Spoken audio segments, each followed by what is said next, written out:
Mashooq Ali hi. പ്രിയമുള്ള സുഹൃത്തുക്കളെ, ഒരു വാർത്ത നമ്മളിൽ പലരും കണ്ടിട്ടുണ്ട്. അതായത് പോപ്പുലർ ഫ്രണ്ട് ഭീകരരായ 10,000 മലയാളികളെ സംബന്ധിക്കുന്ന ഒരു വാർത്ത. 13,000 ഭീകരരെ NIA പിടിച്ചപ്പോൾ വളരെയധികം നമ്മൾ ശ്രദ്ധിച്ച് കാണേണ്ടുന്ന ഒരു വാർത്തയാണിത്. അതിനകത്ത് 10,000 മലയാളികൾ എന്ന് പറയുമ്പോൾ ഈ സ്വതന്ത്ര ഭാരതത്തിനകത്ത് മറ്റേത് സംസ്ഥാനത്തേക്കാൾ ഭീകരരും തീവ്രവാദികളും വർദ്ധിച്ചുകൊണ്ടിരിക്കുന്ന ഒരു സംസ്ഥാനമായി ഈ കേരളം മാറുന്നു. അത്ഭുതമൊന്നും തോന്നിയിട്ടൊരു കാര്യവുമില്ല. ഇതൊക്കെയാണ് ഇന്ന് നമ്മുടെ നാട്ടിൽ നടന്നുകൊണ്ടിരിക്കുന്ന സംഭവങ്ങൾ. പോപ്പുലർ ഫ്രണ്ട് ഭീകരരെ വളർത്തിയ ഒരുപാട് പേരെ നമുക്കറിയാം. പണം നൽകിയ, പണം സ്വീകരിച്ച ധാരാളം ആളുകൾ. ഇപ്പോ പോപ്പുലർ ഫ്രണ്ടിന്റെ സംഘടനയുടെ നിരോധനത്തോടനുബന്ധിച്ചിട്ട് NIAക്കൊക്കെ ജോലി തീർന്നു എന്നാണ് ഇവിടെയുള്ള പോപ്പുലർ ഫ്രണ്ട് അണികൾ വിചാരിച്ചിരുന്നത്. സംഘടന നിരോധിച്ചു. കുറച്ചധികം ആളുകളെ പൊക്കിയെടുത്ത് തീഹാർ ജയിലിൽ കൊണ്ടുപോയി ഇട്ടു. കഴിഞ്ഞു ജോലി? ഇല്ല. അവരുടെ സംഘടന ബാൻ ചെയ്തതുകൊണ്ടോ അവരുടെ സംസ്ഥാനതല നേതാക്കളെ അറസ്റ്റ് ചെയ്തതുകൊണ്ടോ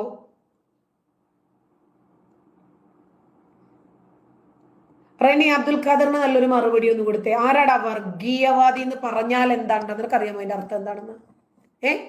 ആരാടാ വർഗീയവാദി? ഒരു മുസ്ലിമിന് വർഗീയവാദിയാകാതെ തരമില്ലെന്നറിയാമോ നിനക്ക്? മുസ്ലിം ആണെങ്കിൽ അവനവന്റെ വർഗത്തിന് വേണ്ടി വാദിക്കുന്നവനായിരിക്കണം. ഇത് ഞാൻ പറഞ്ഞതല്ല, ഖുർആൻ പറഞ്ഞതാ. സ്വന്തം വർഗത്തിന് വേണ്ടി വാദിക്കാത്തവൻ എങ്ങനെയാണ് മുസ്ലിം ആകുന്നത്? ലക്ഷണമൊത്ത വർഗീയ ബുക്ക് ഖുർആനാണ്. ലക്ഷണമൊത്ത വർഗീയതകളും വിഭാഗീയതകളും അന്യമത വിദ്വേഷവും പറഞ്ഞുകൊണ്ടിരിക്കുന്ന, അന്യമതസ്ഥരെ കണ്ടാൽ കണ്ടെത്തിയെടുത്ത് വെച്ച് പിരടിക്ക് കശാപ്പ് ചെയ്യാൻ പറയുന്ന ഒരു ഗ്രന്ഥത്തെ മുൻനിർത്തിയാണ് നീ പറയുന്നത് ഞാനൊരു വർഗീയവാദിയാണെന്ന്. ആദ്യം മലയാളം നന്നായിട്ട് എഴുതാൻ റഷീദ് പോയി പഠിച്ചിട്ട് വാച്ചല്ല, അത് കഴിഞ്ഞിട്ട് നമുക്ക് സംസാരിക്കാം. അപ്പോ ഈ രാജ്യം എത്രമേൽ ഭീകരവാദത്തിനും തീവ്രവാദത്തിനും സഹായകരമായിട്ടുള്ളൊരു മണ്ണായിട്ട് മാറുന്നു. സംഘടന ബാൻ ചെയ്തു, സംസ്ഥാനതല നേതാക്കളെ അറസ്റ്റ് ചെയ്തു, അതിൽപ്പെട്ട കുറേയധികം തീവ്രവാദികളുടെ ബാങ്ക് അക്കൗണ്ടുകൾ ഫ്രീസ് ചെയ്തു, അവരുടെ ഓഫീസുകൾ അടച്ചുപൂട്ടി. ഇതുകൊണ്ട് NIAയുടെ ജോലി കഴിഞ്ഞു എന്നാണ് ഇവര് വിചാരിച്ചിരുന്നത്. അല്ല, NIA ജോലി തുടങ്ങിയിട്ടേ ഉണ്ടായിരുന്നുള്ളൂ. കാരണം നിരന്തരം നിരീക്ഷണങ്ങൾക്ക് വിധേയരായിക്കൊണ്ടേയിരുന്നു ഇവർ. അബ്ദുൽ ഖാദറെ, ആരുടെ നാടിനും വീടിനും അപമാനം? നീ മുഹമ്മദ് നബി ആണോ ഉദ്ദേശിച്ചത്? മുഹമ്മദ് നബി ആണെങ്കിൽ നീ പറഞ്ഞത് ശരിയാ. നാടിനും ഒരു ഗുണമില്ല, സ്വന്തം സമുദായത്തിനും ഒരു ഗുണമില്ല. അയാൾ കാണിച്ചു വെച്ചതും പഠിപ്പിച്ചതിനും അനുസരിച്ചിട്ടാണ് ഇന്ന് താലിബാനും ISISും ലഷ്കർ-ഇ തൊയ്ബയും ഒക്കെ ഉണ്ടാകുന്നത്. അങ്ങനെ നോക്കുമ്പോൾ അയാളെ കൊണ്ട് ഒരാൾക്കും ഒരു ഗുണമുണ്ടായിട്ടില്ല. സർവോപരി എല്ലാവർക്കും ദോഷമല്ലാതെ വേറെ ഒന്നും ഉണ്ടായിട്ടില്ല. എന്റെ നാടിന് ഞാൻ അപമാനമല്ല, എന്റെ വീടിനും ഞാൻ അപമാനമല്ല. എന്റെ വീടും വീട്ടുകാരും ഒക്കെ ഇന്ന് എൻ്റെ കൂടെ ഉണ്ട്. എല്ലാവർക്കും അഭിമാനം തന്നെയാണ്. സർവോപരി എൻ്റെ ഉമ്മച്ചി എൻ്റെ കൂടെയുണ്ട്. എന്റെ കാര്യം ഞാൻ തന്നെ തീരുമാനിക്കുന്നത്. എന്റെ കാര്യം ഞാനല്ലടാ തീരുമാനിക്കുന്നത്. എൻ്റെ നാട്ടിലെ ഒരു റെസിഡൻസ് അസോസിയേഷൻ ഉണ്ട്. അവരൊക്കെ എന്നെ എങ്ങനെയാണ് കാണുന്നത് എന്ന് എനിക്കറിയാം. എൻ്റെ വീട്ടിൽ പോലീസൊക്കെ വന്നിട്ട് ബഹളമുണ്ടാക്കി, പ്രശ്നമുണ്ടാക്കി, എൻ്റെ മക്കളുടെ സ്വൈര ജീവിതത്തിന് പ്രയാസമുണ്ടാക്കി, ഹൗസ് ഓണർ മാറിത്തരാൻ പറഞ്ഞിട്ട് പ്രശ്നമായി. അങ്ങനത്തെ ഒരു പ്രശ്നവും ഉണ്ടാക്കിയിട്ട് ഞാൻ നാട്ടിൽ തെണ്ടാനും തിരിയാനും ഒന്നും ഇറങ്ങി തിരിച്ചിട്ടില്ല. ഇവനൊക്കെ വിഷയത്തിൽ നിന്നും വ്യതിചലിപ്പിക്കാൻ വേണ്ടി വരുന്നതാണ്. റെനി, അവനെ അങ്ങ് പറഞ്ഞു വിട് റെനി. എന്താണ് അതല്ലെങ്കിൽ അവൻ്റെ കമൻസ് ഒരു 10 സെക്കൻഡ് കഴിഞ്ഞിട്ട് ഹൈഡ് ചെയ്യുന്ന രൂപത്തിലെങ്ങാനും ആക്കിയിടിച്ചു. വിഷയത്തിൽ നിന്നും വ്യതിചലിച്ചു മനുഷ്യനെ കൊണ്ടുപോകാൻ മാത്രമേ ഇവനെയൊക്കെ ഉപകരിക്കും. ഒന്നാമത് സമയമില്ലാത്തപ്പോഴാണ് ഓടി വന്നത്. ഓക്കെ, അപ്പൊ NIAക്ക് ശരിക്കു പറഞ്ഞാൽ പോപ്പുലർ ഫ്രണ്ടിനെ ബാൻ ചെയ്തതിന് ശേഷമാണ് ശരിക്കും ജോലി തുടങ്ങിയത്. ഇവരെന്ത് ചെയ്യുന്നു? എവിടെ പോകുന്നു? ഇവർക്ക് വരുന്ന പണത്തിന്റെ സോഴ്സ് ഏതാണ്? ആ പണത്തിന്റെ സോഴ്സ് അടച്ചു എന്നുള്ളത് കൊണ്ട് മാത്രം ഇവരെ തളയ്ക്കാൻ പറ്റുമോ? എനിക്കറിയാം. ഇപ്പോ പോപ്പുലർ ഫ്രണ്ടിന്റെ ഹവാല പണമിടപാടുകളിൽ ഉൾപ്പെട്ട 13,000 ആളുകളെ പൊക്കിയപ്പോൾ, ഇന്ത്യക്കകത്ത് നിന്ന് പൊക്കിയപ്പോൾ 10,000 ആളുകൾ മലയാളികളാണെന്ന് പറയുമ്പോൾ ഇതൊരു ചെറിയ കാര്യമാണോ? ഈ 10,000 ആളുകൾക്ക് മാതാപിതാക്കളുടെ മയ്യത്ത് നമസ്കരിക്കാനുള്ള യോഗമില്ല.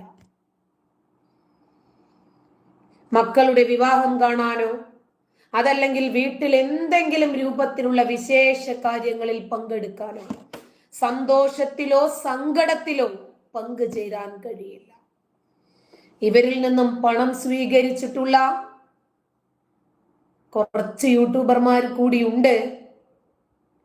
അവരുടെയൊക്കെ പേരുകൾ NIA ഉടനെ തന്നെ പുറത്തുവിടും എന്നും അറിഞ്ഞിട്ട് ഇന്ത്യക്കകത്തിരുന്ന്, കേരളത്തിനകത്തിരുന്ന്, കേരളവും ഇന്ത്യയും എന്നൊക്കെ പ്രത്യേകം പറയേണ്ടതുണ്ട്, കാരണം കേരളം പ്രത്യേകമായിട്ട് ഒരു രാജ്യമാക്കാൻ വേണ്ടി പോകുകയാണ് മൽദ്വാർ. അപ്പൊ ഇതിനകത്തിരുന്ന് രാജ്യവിരുദ്ധതകൾ ചെയ്യുന്ന ആളുകൾക്കെതിരെ ഇവര് ജോലി ചെയ്യുന്ന അതാത് രാജ്യങ്ങളിൽ എന്ത് നിയമ നടപടിയാണ് സ്വീകരിക്കേണ്ടത് എന്ന് നരേന്ദ്രമോദി ആ രാജ്യത്തെ അറിയിക്കും. അപ്പോ ഈ 10,000 മലയാളികളുടെ തലയിലെഴുത്ത് ഇന്ന് നരേന്ദ്രമോദിയുടെ കയ്യിലാണ്. ഇവർക്ക് നാട്ടിലേക്ക് വരാൻ പറ്റുന്നില്ല. ഇവർക്ക് വേണ്ടപ്പെട്ട ആളുകളെയൊക്കെ ഇവർ വിസിറ്റിങ്ങിന് അങ്ങോട്ട് കൊണ്ടുപോയിട്ട് കണ്ടിട്ടാണ് മടങ്ങുന്നത്. ഇതിനകത്ത് 10,000 പേർ മലയാളികളാണെന്ന് പറയുമ്പോൾ NIA അത് തന്നെയാണ് കേരളത്തിൽ അണ്ടർലൈൻ ചെയ്യുന്നത്. കേരളം ഒരു കേന്ദ്രഭരണ പ്രദേശമാക്കി മാറ്റാനും 14 ജില്ലകളിലും NIA ഓഫീസുകൾ തുറക്കാനുമൊക്കെ ഇതൊക്കെ ഒരു വഴികാട്ടിയാണ്. ഇവര് വിചാരിച്ചു NIA നമ്മുടെ കാര്യങ്ങളൊക്കെ വിട്ടു. പോപ്പുലർ ഫ്രണ്ട് ബാൻ ചെയ്ത് കഴിഞ്ഞിട്ട് ഫഹീം വേറെ ഒരു പണിയുമില്ല, വേറെ എന്തെങ്കിലും പണിയുണ്ടെങ്കിൽ ഞാൻ അത് പോയി ചെയ്യില്ലേ, എന്റെ പണി ചെയ്യാൻ ഞാൻ നിന്നെ സബ്സ്റ്റിറ്റ്യൂട്ട് ചെയ്തിട്ടല്ലോ വന്നിരിക്കുന്നത്, ഒരു പണിയുമില്ല. എന്തേ പണിയില്ലാത്തവർക്ക് പണി ഉണ്ടാക്കി കൊടുക്കാൻ വന്നതാ നീ? അപ്പൊ NIA റെസ്റ്റിലായിരിക്കുമെന്നാണ് ഇവര് വിചാരിച്ചത്. പക്ഷേ NIA ഇവരെ വിടാതെ പിന്തുടർന്നു. ഇവര് പെട്ടെന്ന് വന്ന പണമൊക്കെ അങ്ങോട്ട് മാറ്റി, ഇങ്ങോട്ട് മാറ്റി, അപ്പുറത്തോട്ട് മാറ്റി, ഇവന്റെ അക്കൗണ്ടിലേക്ക് മാറ്റി, ആ അക്കൗണ്ടിലേക്ക് മാറ്റി. തൽക്കാലം സംഘടന ബാൻ ചെയ്തതുകൊണ്ട് ഇവർ ആ പണം മുക്കാനുള്ള തീരുമാനമായിരുന്നു. അങ്ങനെ വിചാരിച്ചു കോടികൾ അക്കൗണ്ടിൽ ഇട്ടിട്ട് ട്രാൻസാക്ഷൻ നടത്തിയ ഒരു വ്യക്തി ദുബൈയിൽ നിന്ന് ഡൽഹിയിൽ വിമാനമിറങ്ങി. ബീഹാർ സ്വദേശിയ മുഹമ്മദ് ആലം. അയാളെ അങ്ങോട്ട് പിടിച്ച് ഒരു ഡയപ്പറും അങ്ങോട്ട് കെട്ടി, ഇരുമ്പ് നിക്കറല്ല കേട്ടോ, ഡയപ്പറിനകത്ത് നിർത്തിയിട്ട് ചോദിക്കേണ്ടത് പോലെ ചോദിച്ചപ്പോൾ കാക്ക മണി പോലെ പറഞ്ഞു. ഇവരെ ചില കാര്യങ്ങളോട് അടുക്കുമ്പോൾ ഇവർ ഭയങ്കര പേടിത്തൊണ്ടന്മാരാ. ഇവരെ കാണിക്കുന്ന ജഗപ്പൊകയൊക്കെ തന്നെ ഉള്ളൂ. യൂട്യൂബിൽ വന്നിട്ട് അങ്ങനെ ഇങ്ങനെ മറ്റേ കാര്യത്തോട് അടുക്കുമ്പോൾ കരയും. ഒരു രക്ഷയുമില്ലെന്നേ ഇവർക്ക് കരച്ചിലല്ലാതെ. അപ്പൊ ബീഹാർ കാക്ക മുഹമ്മദ് ആലം ഇയാളെ NIA ചോദിക്കേണ്ടെന്ന രൂപത്തിൽ ചോദിച്ചു. PFI ബന്ധം ഇയാളിൽ നിന്നും കണ്ടെത്തി. ഇയാളുടെ ബാങ്ക് അക്കൗണ്ട് വിവരങ്ങളൊക്കെ ED ആണ് NIAക്ക് കൈമാറുന്നത്. അങ്ങനെ കസ്റ്റംസ് ഓഫീസേഴ്സ് ഇദ്ദേഹത്തെ NIAക്ക് കൈമാറുന്നു. ഈ അക്കൗണ്ട് വിവരങ്ങൾ പരസ്യപ്പെടുത്തിയിട്ടില്ലാത്തത് കൊണ്ട് നമ്മൾ പ്രതിപട്ടികയിൽ ഉണ്ടോ ഇല്ലേ എന്നിവർക്ക് സംശയിക്കേണ്ടിയിരിക്കുന്നു. അപ്പൊ പോപ്പുലർ ഫ്രണ്ടിന് സംഭാവനകൾ നൽകിയവർ, ഈ ആളുകളുമൊക്കെയായിട്ട് സംസാരിച്ചവർ, ഇവർക്ക് പിന്തുണ പ്രഖ്യാപിച്ചവർ, പോപ്പുലർ ഫ്രണ്ടിന് പണമൊഴുക്കി കൊടുത്തവർ എന്നുവേണ്ട സകലമാന ആളുകളും താൻ പ്രതിപട്ടികയിലുണ്ടോ എന്ന് പോലും അറിയാതെ വിഷമത്തിലാണ്. കാരണം വിമാനത്താവളത്തിലെ ഞാൻ ഫ്രീ ആണെന്ന് കരുതി താവളത്തിലേക്ക് വന്നിറങ്ങുമ്പോഴായിരിക്കും പിടി വീഴുക. അപ്പോഴാണ് അയ്യോ എനിക്കും വിലക്കുണ്ടായിരുന്നു എന്ന് മനസ്സിലാക്കുക. ഗൾഫ് മലയാളി സുഡാപ്പികളിൽ പലരും നാട്ടിലേക്ക് ഇനി വരണ്ട എന്ന് തീരുമാനിച്ചിരിക്കുന്നു. ഭാര്യമാരെയും ഉമ്മമാരെയും മക്കളെയും ഒക്കെ വിസിറ്റിംഗ് വിസ എടുത്ത് ഗൾഫിൽ കൊണ്ടുപോയി 1-2 മാസം താമസിച്ചിട്ട് അവിടെ നിന്ന് അധ്വാനിക്കാമെന്നാണ് വിചാരിച്ചിരിക്കുന്നത്. പക്ഷേ അവിടെയും നരേന്ദ്രമോദി പിടിമുറുക്കി. അവിടെയും ഇവർക്ക് രക്ഷയില്ല. കാരണം അതാത് രാജ്യങ്ങളിൽ ഇന്ത്യ മഹാരാജ്യത്തിനെതിരെ പ്രവർത്തിച്ച ആളുകൾ നിയമ നടപടികൾ നേരിടണം എന്ന ഒരു നിയമം ഇപ്പൊ അമിത്ഷാ പാസ്സാക്കിയിട്ടുണ്ട്. ഇവരുടെ കൂടിക്കാഴ്ചകൾ വിസിറ്റിംഗ് വിസയിൽ ഒതുക്കാമെന്ന് വിചാരിച്ചിട്ടുണ്ടെങ്കിൽ നടക്കില്ല. ഹദ്രാസ് കേസിലെ പ്രതിയായ സിദ്ദീഖാപ്പനും റൌഫ് ഷെരീഫും ഇവരുടെ ഭാര്യമാരുടെയും ബന്ധുക്കളുടെയും വരെ ബാങ്ക് അക്കൗണ്ടുകളിലേക്ക് ധനസഹായം അയച്ചവരും ഹവാല ലിസ്റ്റിൽ ഇടം പിടിച്ചിട്ടുണ്ട്. നാട്ടിലെത്തിയാൽ വിമാനത്താവളത്തിൽ വെച്ച് തന്നെ ഇവരെ പൊക്കും എന്നാണ് അറിവ്. ആരാ?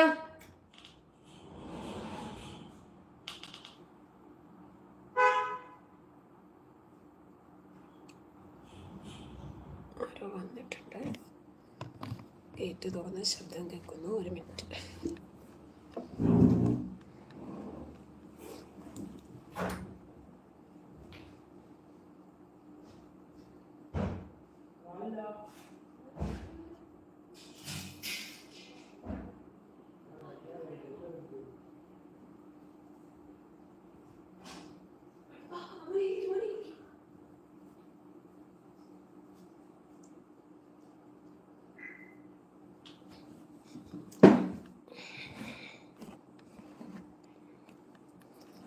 ഗസ്റ്റ് വന്നതാണ്. അപ്പോ ഈ 13,000 ആളുകളിൽ 10,000 പേര് മലയാളികൾ. ഈ മലയാളികൾക്കിനിയും നരേന്ദ്രമോദി ഭരിക്കുന്ന ഭാരതത്തിൽ, ഈ കേരളത്തിൽ കാലുകുത്താൻ പറ്റുമെന്ന് വിചാരിച്ചിട്ടുണ്ടോ? ഉണ്ടോ? ഇവര് നമ്മൾ വിചാരിക്കുന്നത് പോലെ സാധാരണക്കാരാ? ആക്രിക്കടയുടെ മറവിൽ, സിനിമാ ലോകത്തിന്റെ മറവിൽ, ആൽബത്തിന്റെ മറവിൽ, അത്തറ് കച്ചവടത്തിന്റെ മറവിൽ, ഡ്രൈ ഫ്രൂട്ട്സിന്റെ മറവിൽ ഇവരിവിടെ ഇരുന്ന് കോടികൾ സമ്പാദിക്കുവാണ്. ഒരു ആക്രി കച്ചവടക്കാരൻ ഉണ്ടാക്കാൻ സാധിക്കുന്നതിന്റെ ലക്ഷക്കണക്കിന് മടങ്ങ് പണമാണ് ഒരു കാക്ക ഉണ്ടാക്കിയത്. ഇന്നലെ NIA പൊക്കിയെടുത്തത്. മറ്റൊരാള് സിനിമാ മേഖലയിൽ എങ്ങനെയാണ് സിനിമയിൽ അയാൾ പൈസ ഇറക്കുന്നു. ഇവർക്ക് സിനിമയൊക്കെ ഹലാലാണല്ലേ. അല്ലെങ്കിലും ഇവരുടെ കാര്യങ്ങൾ വരുമ്പോൾ പലപ്പോഴും ഹറാമും ഹലാലും ഇവർക്കുണ്ടാകില്ല. ഇവർ ഹറാമിനെ ഹലാലാക്കും, ഹലാലിനെ ഹറാമാക്കും. അത് ഇവരുടെ രീതിയാണ്. ആ കാക്കയുടെ 55 കോടി രൂപയാണ് NIA പൊക്കിയെടുത്തത്. ഇവിടെ NIAയും EDയും നരേന്ദ്രമോദിയും ഒക്കെ ഇല്ലായിരുന്നെങ്കിലുള്ള അവസ്ഥ എന്തായിരുന്നു?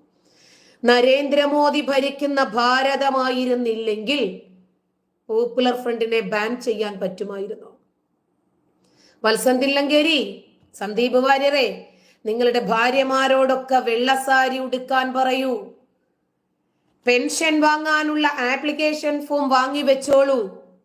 ഞങ്ങൾ ഇതാ വരുന്നുണ്ടടാ. നിന്റെയൊക്കെ കാലന്മാർ മറന്നിട്ടില്ലല്ലോ. ഇതൊക്കെ നടന്നത് നമ്മുടെ നാട്ടിലാണ്.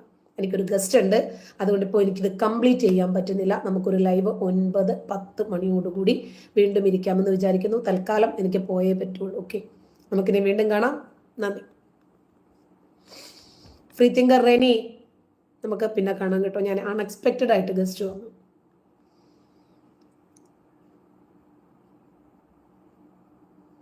ഓക്കെ.